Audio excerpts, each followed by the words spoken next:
गरीब अलल पंख अनुराग है, सुन मंडल रहे थीर। दास गरीब उधारिया, सतगुरु मिले कबीर। जगत गुरु तत्वदर्शी संत रामपाल जी महाराज जी के सानिध्य में संत गरीब दास जी महाराज के बोध दिवस के उपलक्ष्य में 2 मार्च से 4 मार्च 2023 तक महासत्संग समागम और विशाल भंडारे का आयोजन किया जा रहा है।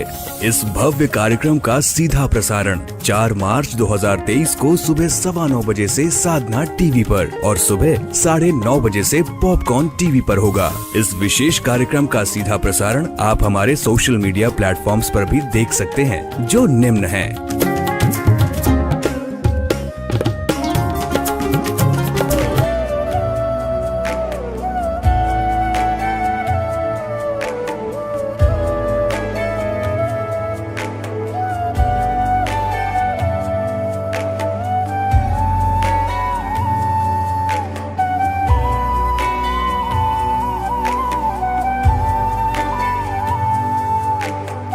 प्रभु राम देव भगवान अल्लाह खुदा ईश आदि नाम एक ही शक्ति के हैं। वो कैसा है, कहां है, कैसे मिलता है, किसने देखा है? ये प्रश्नवाचक चिन्ह पूर्ण रूप से हटाने के लिए अवश्य सुनिए जगत गुरु तत्वदर्शी संत रामपाल जी महाराज के अमृत वचन, सर्व पवित्र धर्मों के पवित्र शास्त्रों के आधार पर। एक धोबी अपनी धोबन ने पीटन लाग रहा,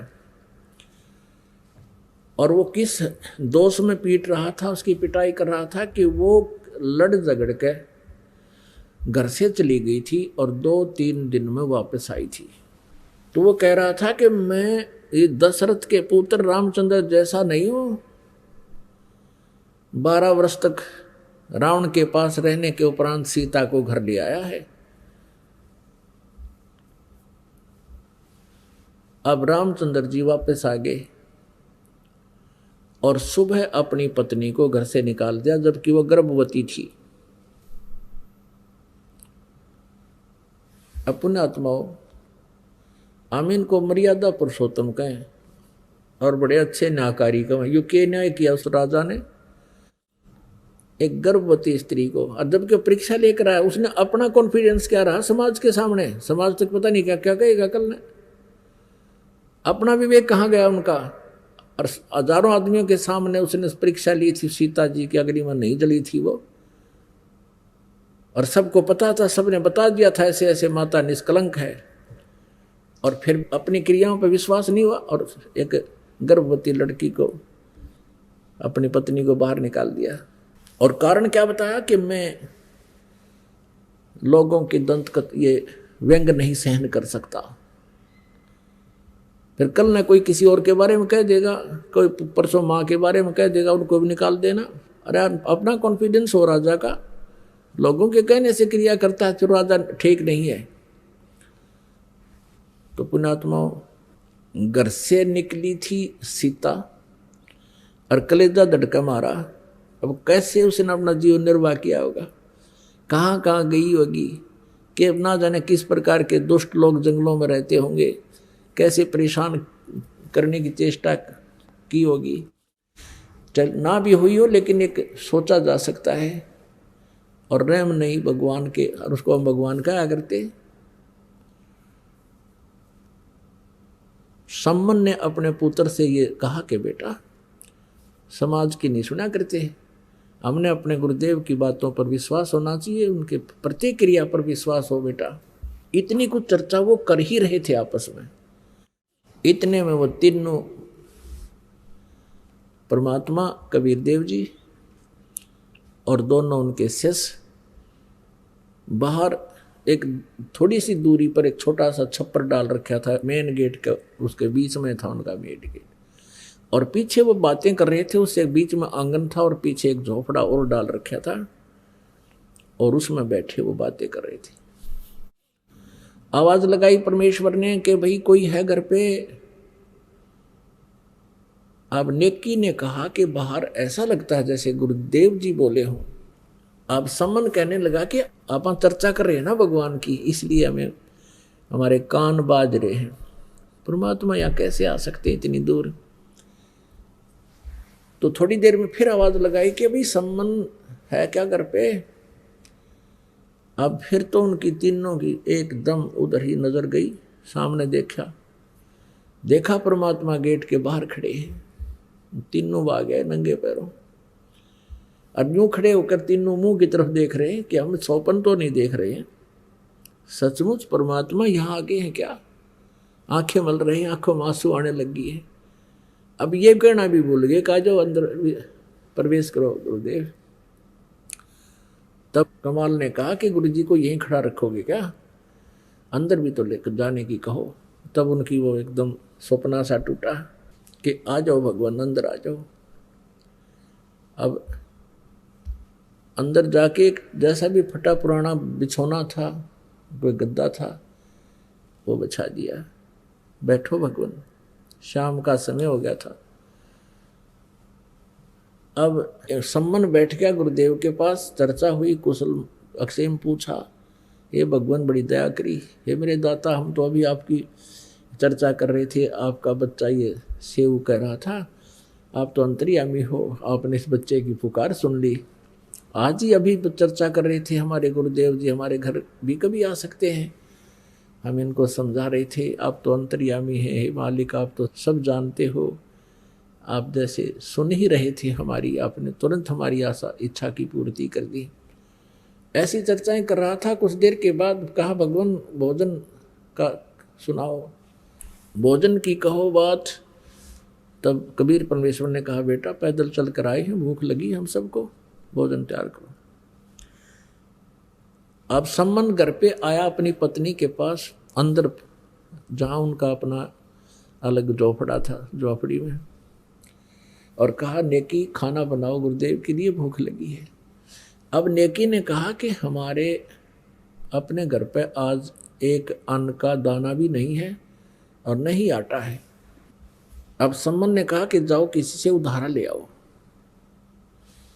नेकी कहती है, मैं कई घरों में गई थी और उनसे मैंने प्रार्थना की है कि आज हमें आटा उधारा दे दो,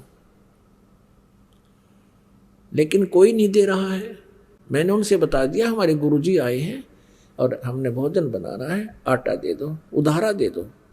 अब सभी क्या कह रहे हैं, व्यंग कर रहे हैं उनके साथ मजाक कर रहे हैं, तान्ने मारे हैं कि तुम्हारे तो भगवान है ना, तुम्हारे गुरुजी, उन्होंने तो सिकंदर लोधी का रोग ठीक कर दिया, उन्होंने तो कमाल को जीवित कर दिया, कमाली को जीवित कर दिया हैं, और रामानंद जी को जीवित कर दिया। तो क्या तुम्हारे घर पर वो आटा नहीं पैदा कर सकते? यानी ये जानकर और करड़े हो गए, किसी ने आटा नहीं डाला। हालांकि पहले मना नहीं करते थे, आपस में लेन देन हो जाता है। उस दिन तो उधारा भी नहीं दिया।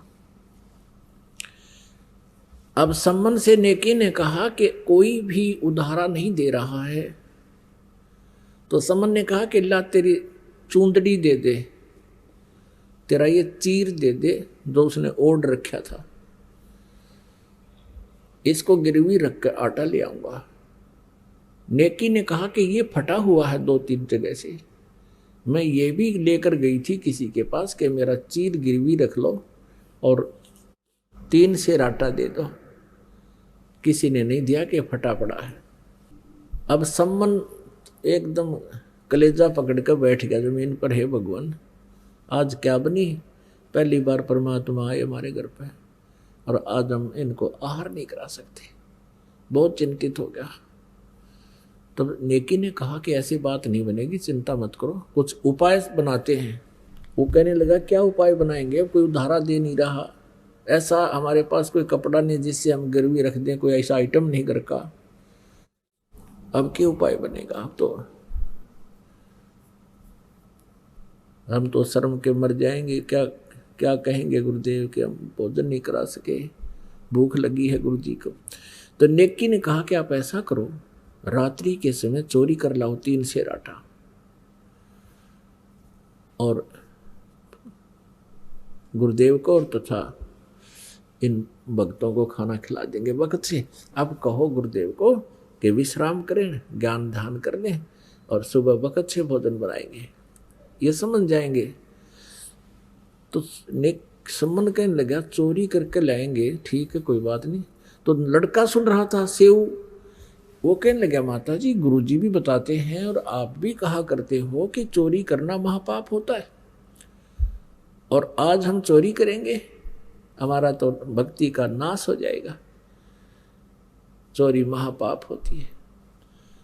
तब नेकी ने कहा बेटा चोरी को दान कर देंगे हम, वो पाप नहीं कल्याण का कारण होगा। तो सेव ने कहा माई माता चोरी तो चोरी ही होती है, दान कर दे चाहे ना कर दे, चोरी तो चोरी ही कहलाता है। चोर के मन में जब दोष आता है तभी तो चोरी करता है। तब नेकी ने कहा बेटा बात सुन ले, इस नगरी के लोगों के पास धन बहुत है और ये माया इस जीव की दुश्मन होती है। आज इनके माया का नशा बन गया बेटा, और इस नगरी से यदि कबीर परमेश्वर अपने गुरुदेव भूखे चले जाएंगे, इस नगरी का नाश हो जाएगा बेटा, ये पूरा नगर खत्म हो जाएगा, ये सत्कर मान लेना। यदि तूने इस नगरी को, क्योंकि हमने इसमें अपना जीवन निर्वाह किया है, इनको बचाना है तो बेटा चोरी कर लाओ। तो सेव कहने लगा ठीक माता। फिर एक कथा सुनाई, माता ने कथा सुनाई कि एक नगर में ऐसे ही माया के ये पुजारी रहा करते थे, ये माया के धनवंत रहते थे। एक सिद्ध पुरुष और उसका शिष्य आकर के नगरी से बाहर जंगल में बनी में बैठ गया। अब वो इतने अभिमानी हो गए थे, पैसे वाले व्यक्ति, किसी को दान दक्षिणा भी देनी बंद कर दी थी उन्होंने।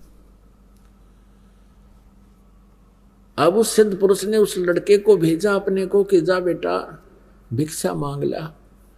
नगरी में वो लड़का युवा लड़का था, 15-16 साल का, जा 18-19 वर्ष का होगा। अपनी झोली लेकर के पहुंचा। नगर के तकरीबन सभी घरों में उसने अलख जगाई, आटा दो माई, आटा दो माई। तो सभी ने उनको धमका दिया कि मस्टंडो तुम अपना काम करके क्यों नहीं खाते, मजदूरी कर लो, कहीं पर मांगने आ जाते हैं, यहाँ पर शर्म नहीं आती है।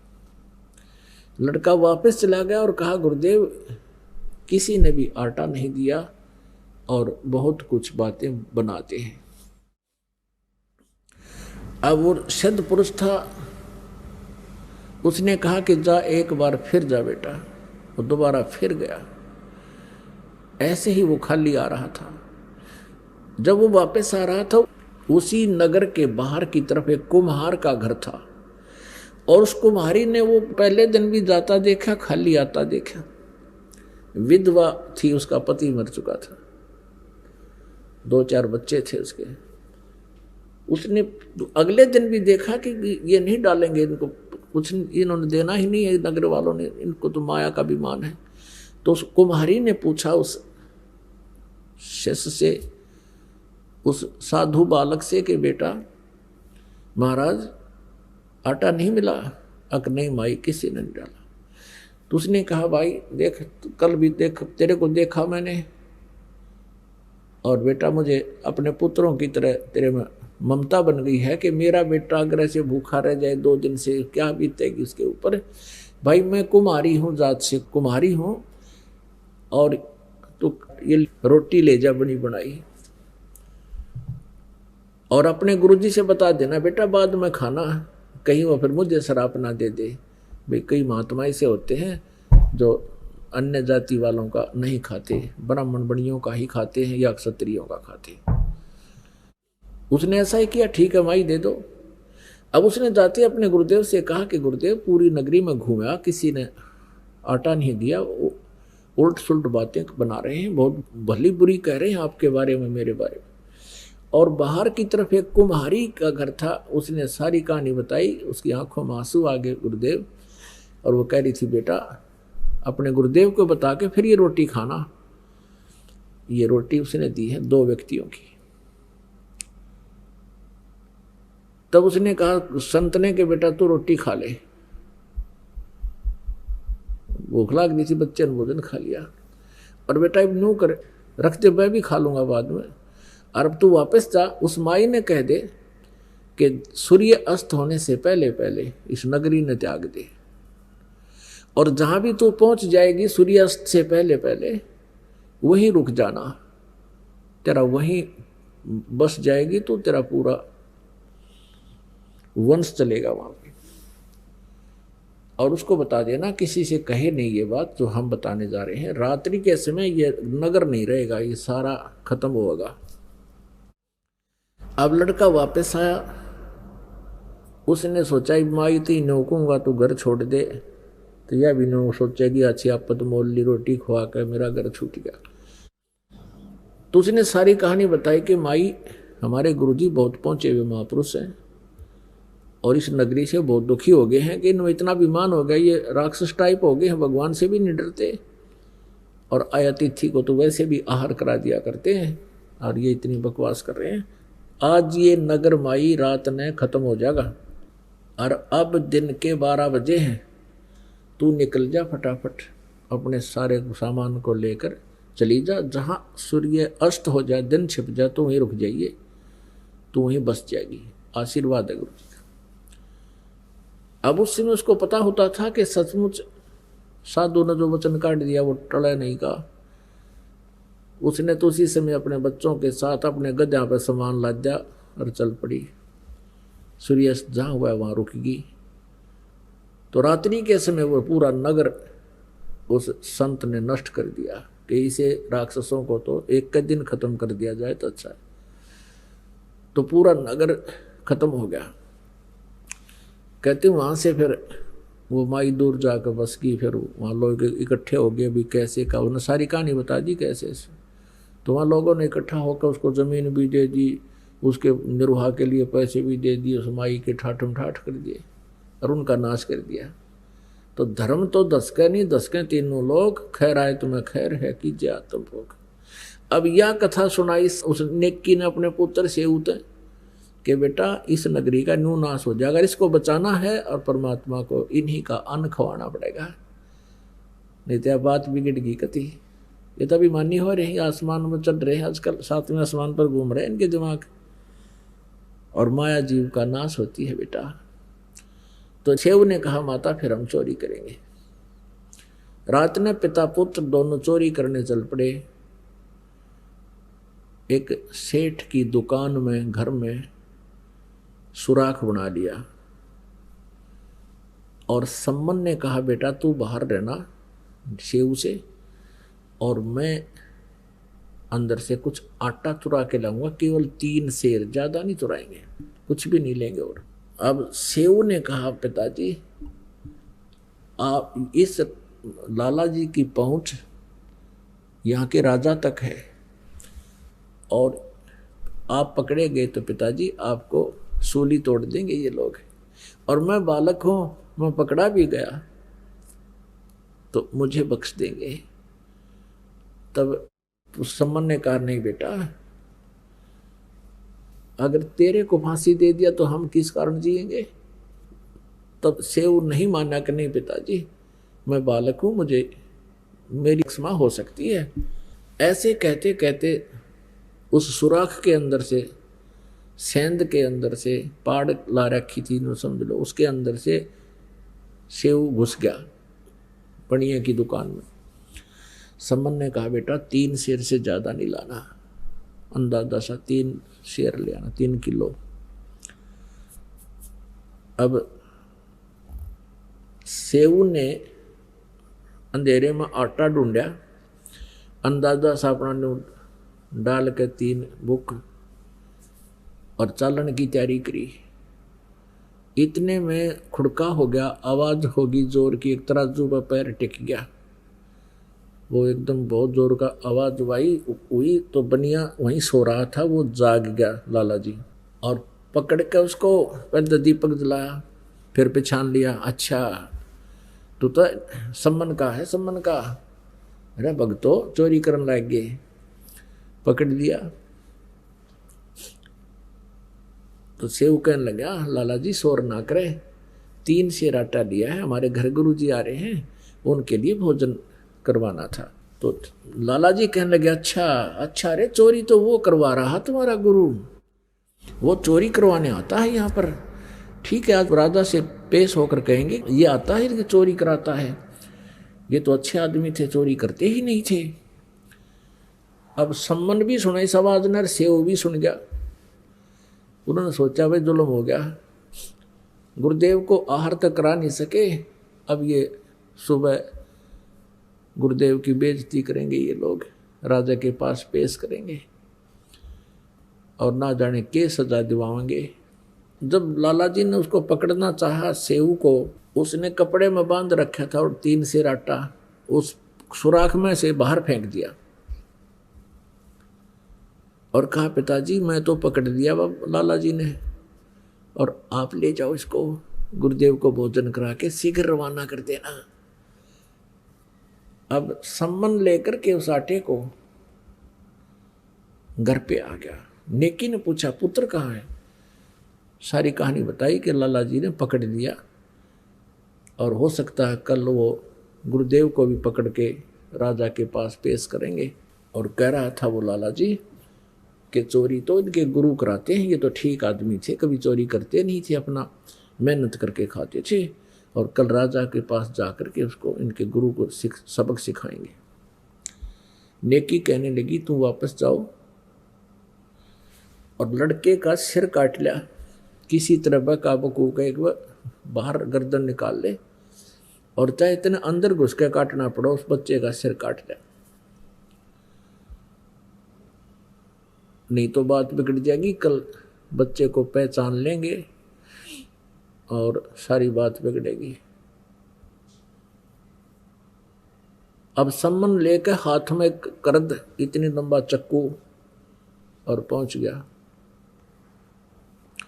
उधर से शिव के मन में भी यही प्रेरणा थी, है भगवान मेरा पिताजी मेरा सिर काट ले जा किसी तरह, और लाला जी फिर डर जाएगा, कहीं जिक्र नहीं करेगा,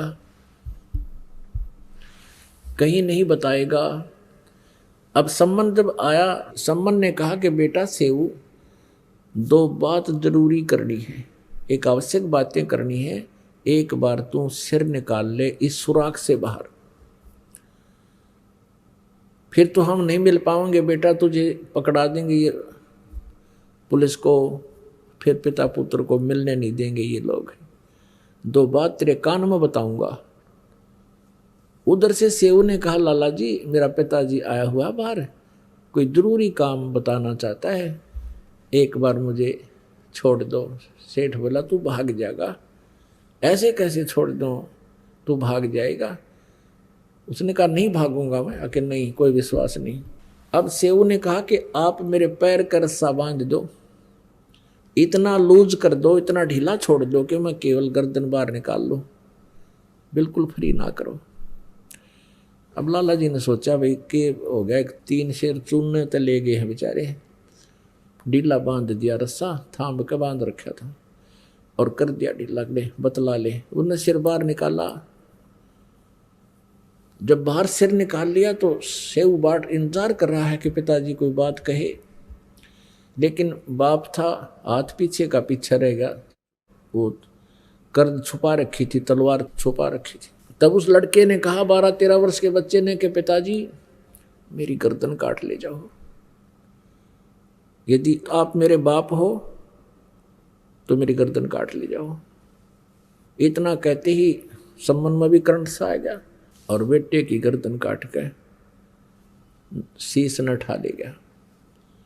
नेकी बोली इसको ताक में रख दे, यानी अलमारी के एक हिस्से में, और फिर कहा कि अब तू फिर वापस जा। नेकी बोली तू वापस जा, लाला जी उस बच्चे के शरीर को अपने घर नहीं रखेगा कि तो बाहर फेंका होगा, वो इस डर से कि कहीं तेरे ऊपर कत्ल का केस ना लगा देंगे।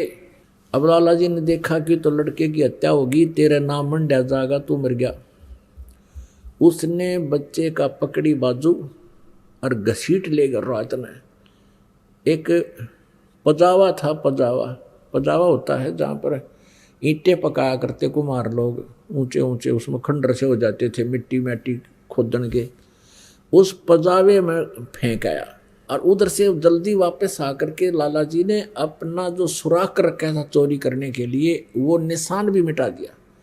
फटाफट रात में वो ईंटें लगू कर उसके ऊपर प्लास्टर कर दिया, मड प्लास्टर जैसे पहले हो रहा था, और सूखी मिट्टी मार मूर के ऐसा कर दिया जैसे चोरी हुई ही नहीं थी। अब सम्मन जब वहां पहुंचा वापस देखा लड़के के जो घसीट कर ले गया था सबको, वो चिन्ह वो निशानों के साथ साथ जहां भी वो लड़का का धड़ पड़ा था उठा लाया और अपने घर पर कमरे में रख दिया। उनका उद्देश्य ये था कि इस घटना का किसी को पता ना लगे और कहीं हमारे पिताजी की बेइज्जती ना हो जाए, हमारे गुरुजी की बेइज्जती ना हो जाए। अब पुण्यात्माओं, इकलौता पुत्र वो मरा पड़ा है और माँ रोटी पोर लग रही है। गुरुदेव के लिए, अपने भक्तों के लिए, अतिथि के लिए भोजन बना रही है। और सम्मन ने कहा था रोइए मत ना, रोगे तो गुरु जी को पता लग जाएगा, फिर वो भोजन नहीं खाएंगे, भूखे हैं कल के। तो नेकी भी कहने लगी मैं बिल्कुल नहीं रोऊंगी, गुरु जी फिर भोजन नहीं करेंगे, मुझे भी पता है। रोटी बना दी, यानी भोजन तैयार कर दिया और 3 पात्रों में डाल दिया और कहा महाराज जी भोजन पालो, यानी बहुत से उठा दिए, अब खा पी कर चले जाएंगे, बाद में कहीं इनको पता लग जाए। वक्त से भोजन बना दिया। परमात्मा कबीर देव जी साथ में वो दोनों भक्त आकर बैठ गए लाइन में, पंक्ति में। 3 पात्रों में भोजन डाल रखा था। तब परमेश्वर ने कहा बेटा इनको 6 पात्रों में कर दो, 3 तुम हो 3 हम हैं, आज इकट्ठा ही बैठकर खाएंगे। अब फंस की बात। सम्मन कहता है नहीं गुरुदेव आप खाओ, हम तो बाद में खा लेंगे, आपको भूख लगी है, कल के भूखे हो। परमात्मा बोले भाई नहीं, जो मैं कहूँ वैसे करो। उन्होंने 5 पात्रों में डाल दिया। गुरुदेव ने कहा नहीं 6 में डालो इनको। वो सारा भोजन को डिवाइड कर लिया, वो तो उतना ही था, सारा बना बनाया 6 पात्रों में डाल दिया। और उन्होंने सोची ई पूछेंगे सेव कहाँ है, और झूठ बोलेंगे तो मर गए, सच्ची बोलेंगे तो रोटी खानी। बहुत चिंतित हो गए, बहुत चिंतित हो गए। और ये तो टेंशन फ्री परमात्मा है, टेंशन फ्री करने वाले। उनसे नहीं पूछा मालिक ने, कहा कि आओ सेऊ जी मिलो, ये प्रसाद प्रेम और सिर कटते हैं चोरों के, साधों के नित क्षेम। कहते हैं सेऊ धड़ पे शीश चढ़ा और आ बैठा पंगत माही, और नहीं निशानी गर्दन कयू ओ सेऊ अकनाही। बोलो सतगुरुदेव, बंदी छोड़ कबीर परमेश्वर जी की जय।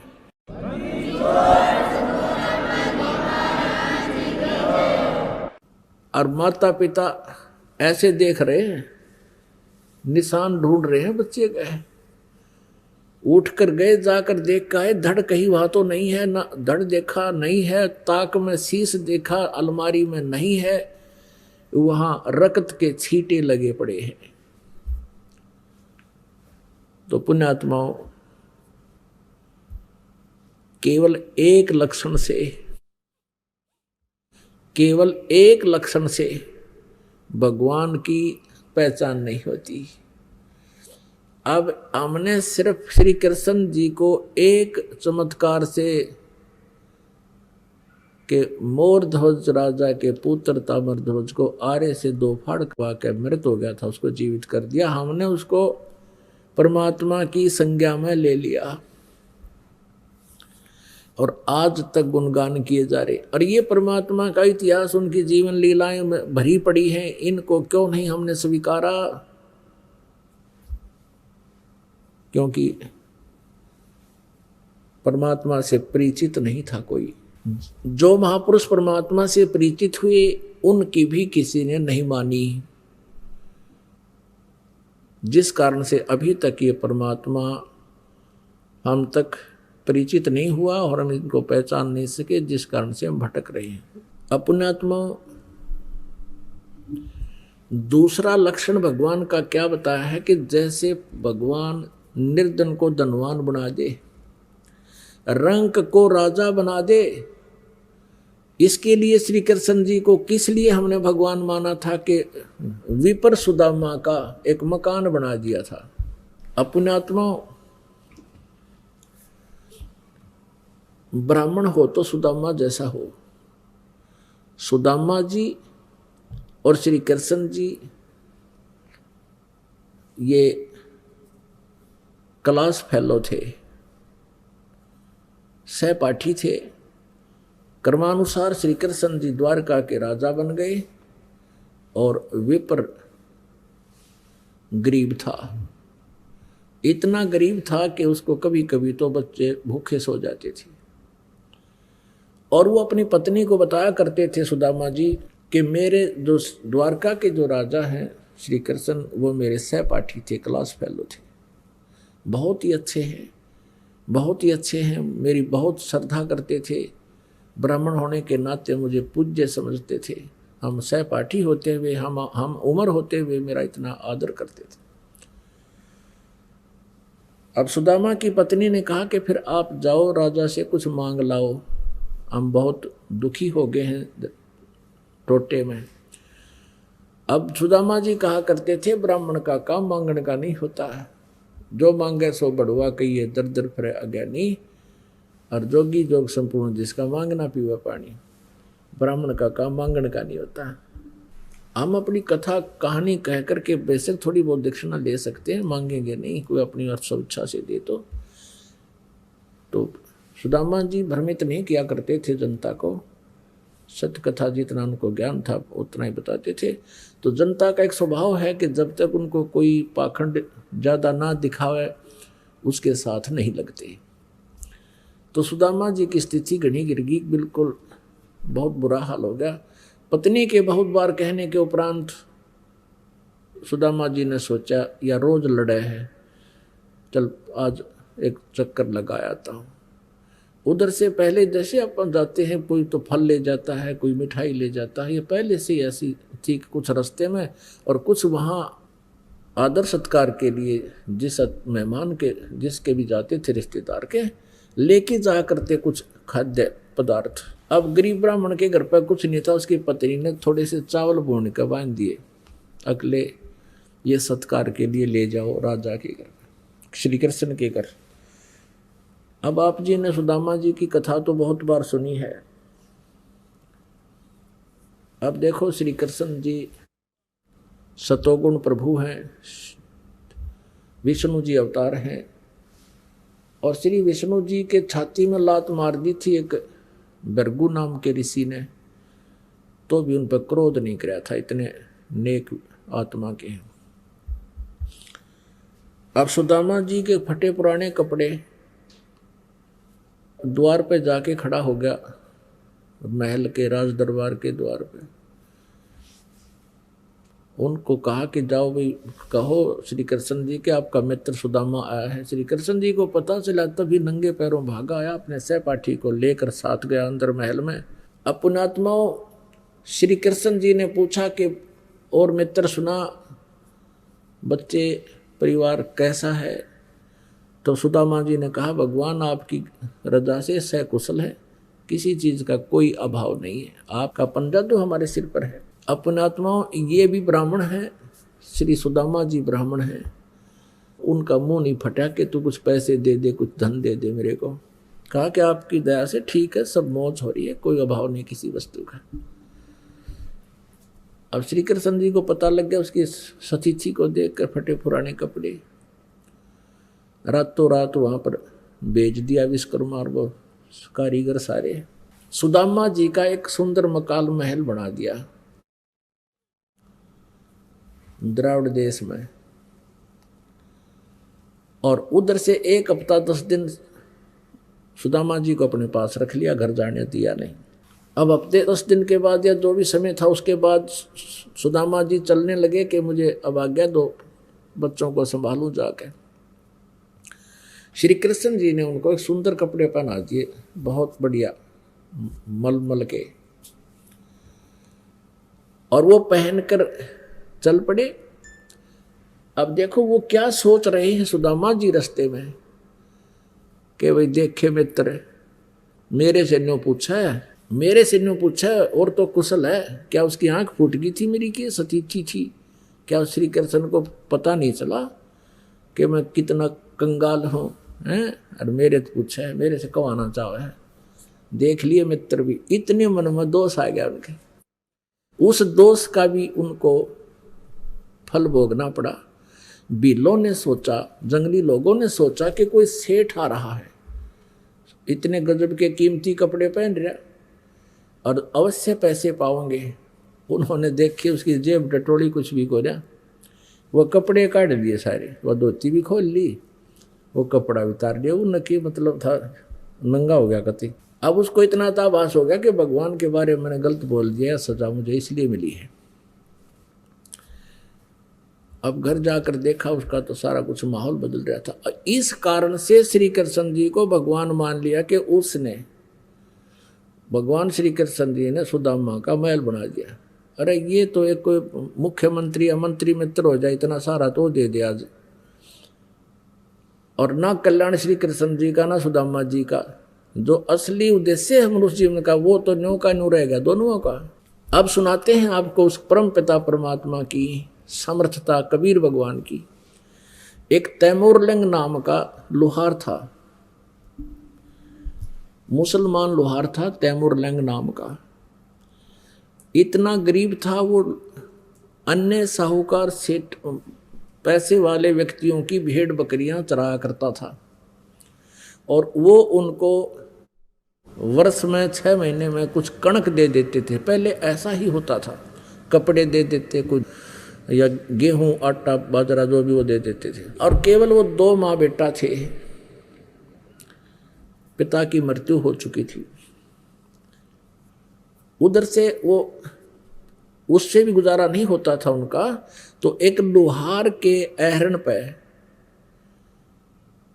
वो ओवर टाइम करा करता, सामने आकर उसका चोट मारा करता, जैसे कोई चमटे पलटे बनाया करते या फाली फूली ठीक बनाया करते थे। ऐसे गुजारा हो रहा था। अब तैमूरलंग की माता बड़ी धार्मिक प्रवृत्ति की औरत थी। कोई भी साधु संत या अतिथि आ जाता था उनके द्वार पे, आप भूखे सो जाते थे लेकिन अतिथि को आहार कराते थे। कई बार तो ऐसी स्थिति आई है कि अपना आहार अतिथि को खिलाकर वो माँ बेटा भूखे सो जाते थे। अब परमात्मा कबीर परमेश्वर जी एक जिंदा महात्मा के रूप में आए और तैमूरलंग बकरियां चरा रहा था, भेड़ बकरियां चरा रहा था साहूकारों की, और वो बकरियां आसपास चल रही थी। वो बैठा था वृक्ष के नीचे, भोजन खा लिया था उसने। तब परमेश्वर आए, सलाम वालेकुम कहा। अब तैमूरलंग ने उसका प्रति उत्तर दिया और कहा, भगवान अतिथि को, क्योंकि स्वभाव था उनका माँ बेटिया का, अतिथि को भोजन की अवश्य पूछते थे राह चलते को। तो परमेश्वर से कहा उसने, तैमूरलंग ने, कि बाबा भोजन पाओगे? परमेश्वर ने कहा, बेटा भूख लगी है। तैमूरलंग ने कहा, भगवान हम बहुत गरीब हैं, आपको आहार अवश्य कराएंगे हम, और आप यहाँ मेरी भेड़ बकरियों को देखना, मैं भोजन कर चुका हूँ, पहले आ जाते तो भगवान मैं अपने आहार से आपको आहार देता, लेकिन आपको आहार अवश्य कराएंगे। ये हमारी माता का हमें जो है ना एक संस्कार डाल रखा है, आपको भोजन बिना जाने नहीं दूंगा मैं भगवान। और आप एक ध्यान रखना, कोई भेड़ बकरी गुम ना हो जाए, हम बहुत गरीब हैं, एक भी बकरी अगर गुम होगी तो हमसे उसके पैसा नहीं दिया जाएगा, आप ध्यान रखना। परमात्मा बोले, जाओ बेटा मैं खूब संभाल के रखूँगा। नगरी से बाहर खेतों में बकरियां जंगल में बैठी थी, चल रही थी। भगवान वहाँ रखवाले हो गए, पाली खड़े हो गए। तैमूरलंग घर पे आया और कहा, माता एक साधु भूखा है, भोजन बनाओ। माँ ने उसी समय जितना भी घर पे आटा था सारे का भोजन बनाया। एक रोटी का ही आटा था, वही लेकर चल पड़े। शाम को भी नहीं था उनके पास। और माँ ने कहा बेटा मैं दर्शन भी कराऊंगी और साथ चलूंगी। लोटा पानी का ले लिया जल का और रोटी लेकर चल पड़े। अब वो आई, आके कहा महाराज भोजन खा लो, रोटी रख दी। अब परमात्मा खाना खाने लगे। माई ने कम से कम 4-5 बार प्रार्थना करी, भगवान हम गरीब बहुत हैं। उनको पता होता था कि साधु संत फकीर होते हैं, आशीर्वाद दे दें तो मालो माल हो जाया करते हैं। और ये भी मानते हैं कि ना जाने परमात्मा किस वेश में आ जावे, ये आम कहावत थी। तो माई ने बार बार कहा, परमात्मा ने एक रोटी खा ली, लोटा पानी का पी लिया। तब क्या किया, खड़े होकर के एक बकरी बंधन की बेल पड़ी थी चैन, वह अच्छी लंबी होती है, उसको ऐसे 3-4 बार इकट्ठा करके इतनी कर लिया जैसे मोड़ माड़ के, उस तैमूर लंग के कमर में मारी। 1, 2, 3, 7 मारी उसके कमर में, और फिर लात मारी, मुक्के मारे। अब माई ने सोचा यो बाबा जी चंगर गया, तूने कई बार इसको टोक दिया ना, हमें धन दे दे, धन दे दे, हम गरीब हैं। ये मेरे से जो है ना नाराज हो गया और मेरे बेटे को पीट डाला। तो कहा महाराज जी मेरे बच्चे से क्या गलती होगी, इसको किस लिए पीट रहे हो। तो परमात्मा ने कहा कि माई जो पहले मैंने 7 ये सांगल मारी है ना, बेल मारी है, ये तेरे बेटे को 7 पीढ़ी का राज दे दिया, तेरे वंश को 7 पीढ़ी का राज बख्श दिया मैंने। और 7 पीढ़ी के राज के बाद फिर तुम्हारा राज्य जो है छोटे छोटे टुकड़ों में बट जाएगा, इसलिए लात और मुक्के मारे हैं। अब तैमूरलंग की मां ने सोचा बाबा जी तो मेंटल है, ये तो पागल है, हमारे घर पर रोटी खाने का ब्योत नहीं, और 7 पीढ़ी का राज कैसे होगा हमें प्राप्त, ये कभी हो ही नहीं सकता। इतना सोच रही थी, इतने में परमात्मा अदृश्य हो गए। पहले तो मालिक ने उनको शिक्षा दी थी कि भाई तुम किस धर्म से बिलोंग करते हो, किससे संबंध हो, ने बताया था कि हम मुसलमान हैं। परमात्मा ने कहा मुसलमान वो है जो मांस छू है नहीं, और तुम मांस खाओ। नबी मोहम्मद नमस्कार है, राम रसूल कहाया, 1,80,000 को सौगंध जिन्हीं कर चलाया। अरस कुरस पर अलह तकत है, खालिक पर बिन नहीं खाली, और वह पैगंबर पाक पुरुष थे साहिब के अब्दाली। और क्या बताया परमात्मा ने कि हम मोहम्मद को वहां ले गए अपने लोक में, इच्छा रूपी वहां नहीं रहे हो, उल्ट मोहम्मद मैल पठाया, गुज बीरज एक कलमा लाया, रोजा बंग नमाज कही रे, बिस्मल की नहीं बात कही रे। ये जो तुम गौ मारते हो, बकरे काट कर खाते हो, ये आदेश नहीं है तुम्हारे हजरत मोहम्मद का, उसने तो रोजा बंग और नमाज यही कहने करने को कहा था, अब तुम ये गलत कर रहे हो। और परमात्मा ने कहा था कि नाम लो तुम दोनों जने, मैं उपदेश मंत्र दूंगा, मंत्र करना और तुम माला माल हो जाओगे, ये कौन सी बात है। लेकिन मांस नहीं खाओगे, कोई जीव हिंसा नहीं करोगे। अब उन्होंने सोची भाई किसी तरह हमारा गुजारा हो जाए, और ये सारी यहाँ भर ली थी, नाम ले लिया था, तो परमात्मा ने रोटी खाई थी। और खाना खा कर फिर मारी उसका लात और गुस्से सांकड़। फिर महाराज ने परमात्मा ने कहा कि तेरे बेटे को 7 पीढ़ी का राज दे दिया। अब वो बुढ़िया के गले नहीं उतरे, क्या सारी झूठ बोल रहे थे। जब वो अंतर ध्यान हो गए तब वो दोनों माँ बेटा कहे तो भगवान थे। और बेटा का माँ मेरा एक भी नहीं लगी, मेरे तो कति दर्द नाम का चीज नहीं, मेरा कोई महसूस नहीं हो रहा था, मैं मजाक कर रही थी भगवंत। दोनों रो माँ बेटा कि हमने तो गलत बोल दिया, ये तो भगवान थे, अल्लाह की जात थे, कोई फरिश्ता थे। क्योंकि हम अल्लाह मानते नहीं ना, वो कहते भगवान आकार में आता ही नहीं। जैसी भी उनकी औड़ी बौड़ी सोच थी उस आधार से अपना संतुष्ट हुए। माँ घर न आएगी। अब क्या हुआ, कुछ दिन के बाद रात्रि में स्वप्न आया तैमूर लंग को,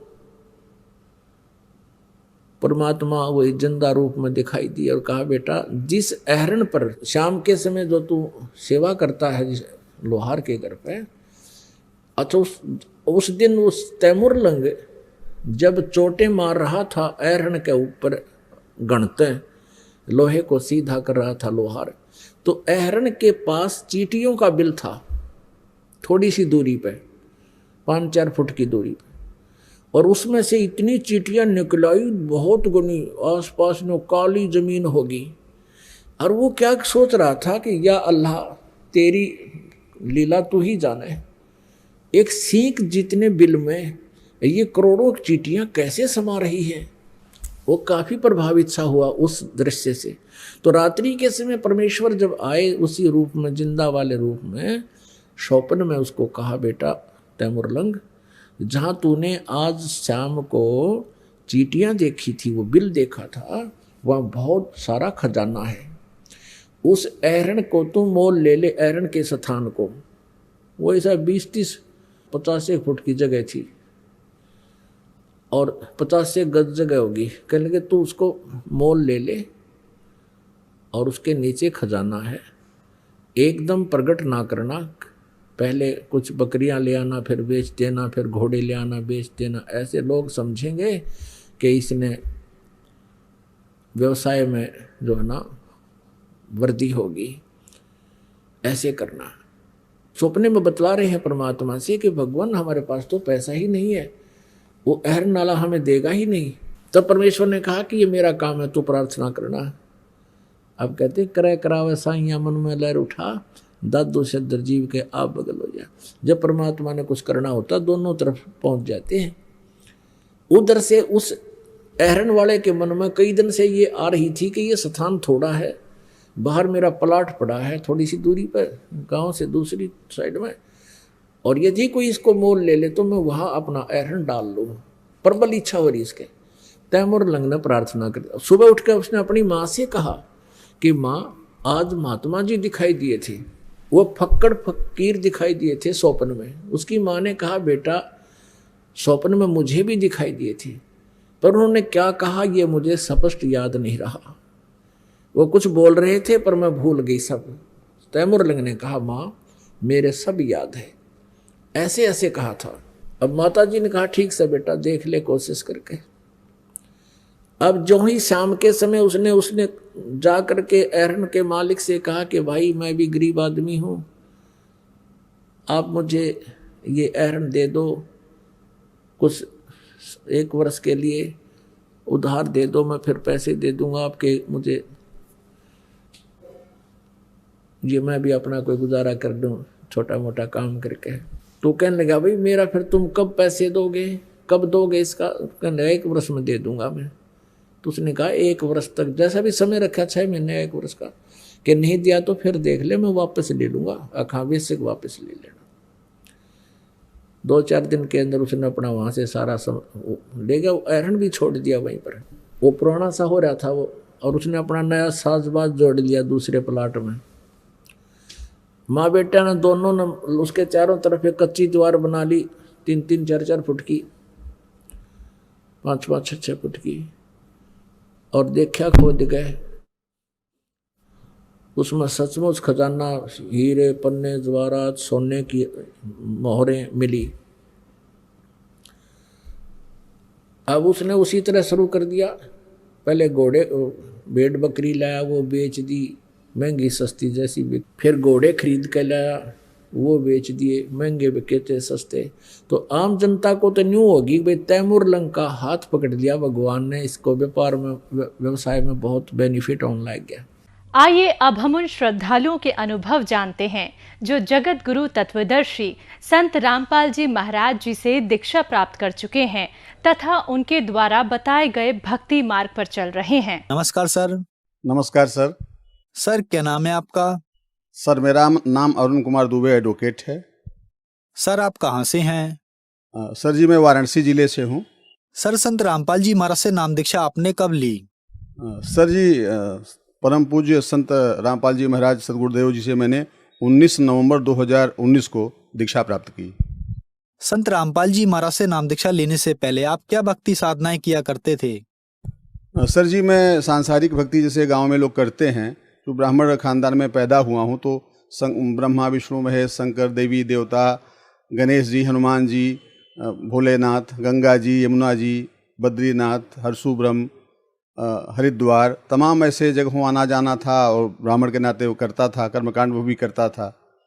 और इस सिलसिले में तमाम महापुरुष जिसे कहे जाते हैं, संत अरगड़ानंद महाराज जी, स्वामी करपात्री जी महाराज जी, स्वामी राम रहीम जी, ये मथुरा वाले राधा स्वामी वाले, सदगुरुदेव वहाँ के मथुरा वाले, और सर जी ये पड़ाव आश्रम के भगवान अवधूत राम जी, उनके परम शिष्य चंदबली महाराज जी, गढ़वा घाट के महाराज जी, छितौनी के महाराज जी, करधना के महाराज जी, और प्रणवानंद मुनि महाराज जी, गायत्री परिवार हरिद्वार के आचार्य जी, माता जी, स्वामी रजनीश जी महाराज जी इस समय नहीं हैं, प्रेम रावत महाराज जी, उनके छोटे भाई भोलेनाथ महाराज जी, सतपाल महाराज जी, आसाराम बाबू जी से भी मैं हुआ, वीरेंद्र दीक्षित जी से भी मैं मिला, और लेकिन हमको कहीं से कोई शांति सर जी मिली नहीं। लगभग सर हमने 20 की संख्या में ऐसे महापुरुष जिनको संत कहा जाता है, मैं उनसे मिला हूँ, लेकिन मुझे कुछ प्राप्त नहीं हुआ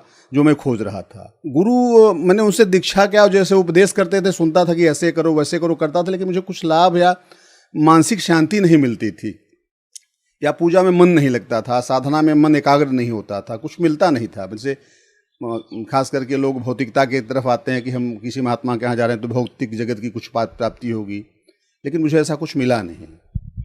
सर, आप बहुत सारी भक्ति साधनाएं किया करते थे, जो भी संसार में भक्ति साधनाएं चल रही हैं। इसके अलावा आप लगभग 20 गुरुओं के पास गए, जिनमें राम रहीम जी, आसाराम बापू जी, आचार्य रजनीश जी, गायत्री परिवार से भी आप जुड़े, प्रेम रावत जी से भी आप जुड़े, सतपाल जी महाराज जी से भी जुड़े, और अनेकों गुरुओं के पास आप गए, लेकिन आपको वहाँ पर कोई लाभ नहीं मिला। तो फिर आप संत रामपाल जी महाराज की शरण में कैसे आए? सर जी, मैं अपने न्यायालय में बैठा था, परिसर में, अपने चैम्बर में, तो एक संत रामपाल महाराज जी के शिष्य पुस्तक वितरण कर रहे थे। तो आते समय मेरे चैम्बर पे आए, तो चूंकि चैम्बर हमारा बड़ा है अब, तो मैं उनको बैठाया, तो उन्होंने कहा कि वकील साहब ये एक पुस्तक लीजिए, इसको पढ़िए। तो मैं पुस्तक जूनियर को बोला कि ये पुस्तक रख दो, चैम्बर में देखता हूँ। फिर उनको पानी वानी पिलाया, वो चले गए। घर आने के बाद 2-3 दिन बाद वह पुस्तक मैंने देखा, तो उसमें नामदान सेंटर का पता लिखा था, जो वाराणसी में नामदान सेंटर है, हथिवार सेंटर, वहाँ का पता लिखा था। तो मैं ड्राइवर से बोला कि यार चलो चलते हैं, तो अपने क्षेत्र की बात है यार, देखता हूँ। तो मैं सेंटर पे आया। सेंटर पे वहाँ के जो संत रामपाल महाराज जी के शिष्य थे, उन्होंने मुझे कुछ नियम बताए कि ऐसे ऐसे हाँ इसमें नियम है। चूँकि मैं 20 वर्षों से लगातार शराब का आदी रहा हूँ, शराब का शौकीन रहा हूँ, मांस मदिरा का शौकीन रहा हूँ, तमाम ऐसे अपराध जगत के लोगों से मेरे संबंध रहे कचहरी के नाते, तो मैं उनसे जुड़ा रहता था। लेकिन यहाँ आश्रम पे आए तो यहाँ के जो शिष्य हैं लोग, उनको समझाया कि ऐसे ऐसे आपको करना है, तब आपकी भक्ति चल पाएगी। तो हमने कहा ठीक है, मुझे एक दिन का समय दीजिए, घर जाता हूँ, पूछता हूँ। तो मैं अपने श्रीमती जी से बात किया कि ऐसी सी बात है, क्योंकि अगर ऐसा बात है तो आप चल करके वहाँ उपदेश लीजिए, अगर आपका ऐसा बदल जाए तो। फिर मैं अपने श्रीमती जी के साथ यहाँ पत्नी के साथ आया। संत रामपाल महाराज जी से हमने उपदेश किया। उन्होंने बताया कि ऐसे ऐसे ऐसे आपका जप करना है, सिमरन करना है, और धीरे धीरे जितनी भी आपकी कमियाँ हैं सब दूर हो जाएंगी।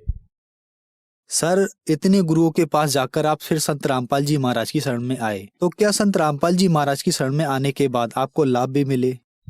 सर जी, अगर हम गिनाएं तो एक पुस्तक मुझे लिखनी पड़ेगी, लेकिन प्रथम दृष्टया आप देख लें कि जो व्यक्ति लगातार 20 वर्षों से शराब शिकार का आदी है, तमाम ऐसे गलत आदतों का आदी है, उसका यह नशा छूट गया एकदम पूर्ण रूप से। मैं शराब पीता था, पान करता था, बीड़ी सिगरेट, चैम्बर में बैठ के हुक्का पीता था, बियर बार में मैं जाता था, मेरे साथ तमाम लोग रहते थे, मांस का सेवन करता था, अंडा का सेवन करता था। मैंने कोई ऐसी चीज़ नहीं थी जो संसार में जिसको आप गंदा कह सकते हैं, उसका प्रयोग मैं नहीं करता था, मैं सब करता था।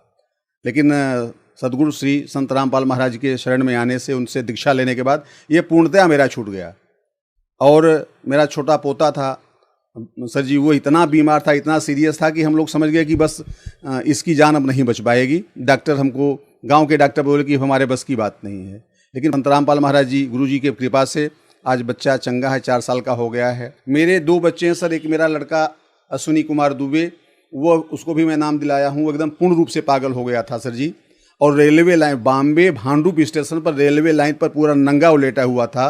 बॉम्बे की पुलिस ने उसको वहाँ के जे हॉस्पिटल में भर्ती कराया। मुझे फ़ोन आई पुलिस के द्वारा कि वकील साहब आपका लड़का यहाँ एडमिट है। मैंने परमात्मा संत रामपाल महाराज से अरदास लगाई, मेरा बच्चा सकुशल है और बैंक में स्टेट असिस्टेंट मैनेजर के पद पर कार्यरत है। मेरा दूसरा लड़का चाल चलन से बहुत ही दूर निकल गया था हमारे हाथ से, उसका मैंने एडमिशन करवाया। वो LLB की अंतिम वर्ष की परीक्षा की तैयारी कर रहा है। संत रामपाल महाराज जी की शरण में आने से, उनकी कृपा से आज वह हमारा काशी अखबार का मालिक है, उसका अपना निजी प्रिंटिंग प्रेस है। यही सब हमारे लाभ हैं सर जी। और कितनी मैं गिनती में गिनाऊं। इकोनॉमिकल ढंग से सर, इकोनॉमिकल ढंग से स्थिति ये थी कि मैं 10 लाख 5 लाख 2 लाख भी कचहरी में पाता था, घर मेरे 1 पैसा भी नहीं जाता था। शराब शिकार दोस्तों में बढ़ जाता था। आज संत रामपाल सदगुरु की कृपा से जो भी पैसे आते हैं वो सुरक्षित हैं, कोई नशा नहीं है।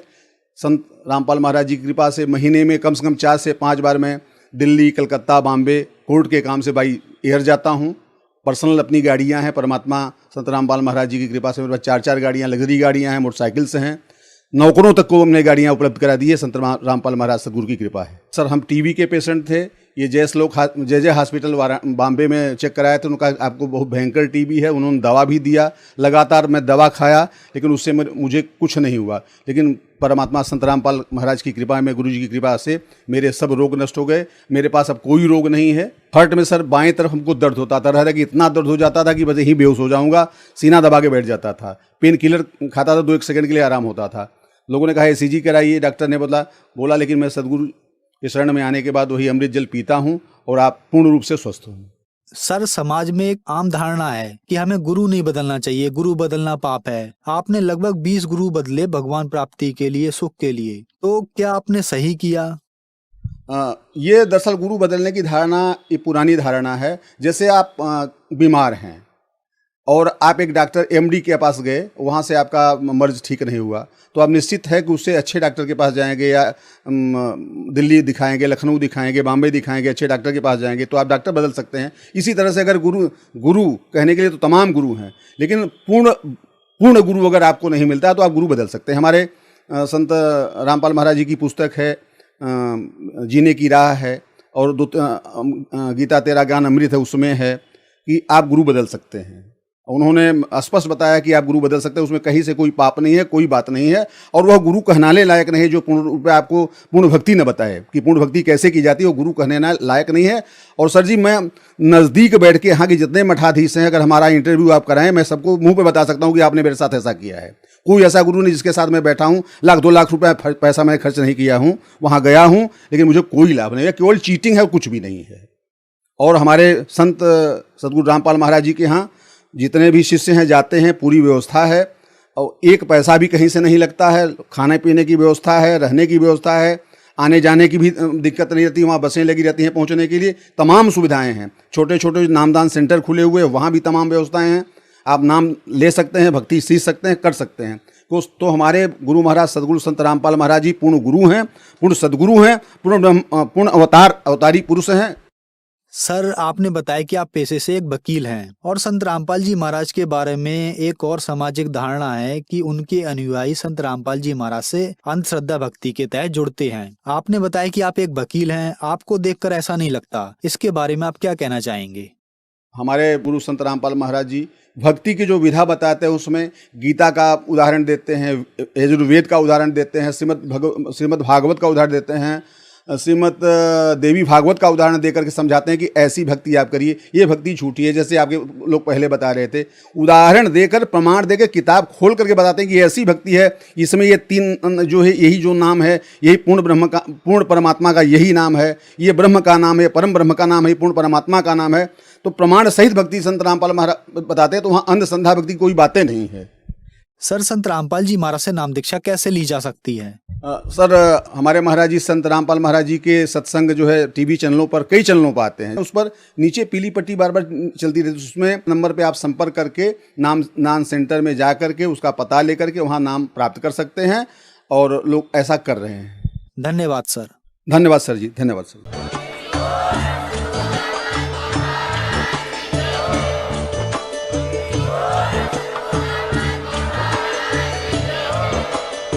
आप सुन रहे थे जगत गुरु तत्वदर्शी संत रामपाल जी महाराज जी के मंगल प्रवचन। अधिक जानकारी के लिए विजिट कीजिए हमारी वेबसाइट www.jagatgururampalji.org। संत रामपाल जी महाराज जी के शुभ आशीर्वाद से पूरे विश्व भर में 500 से भी ज्यादा नाम दीक्षा केंद्र हैं, जिन पर संत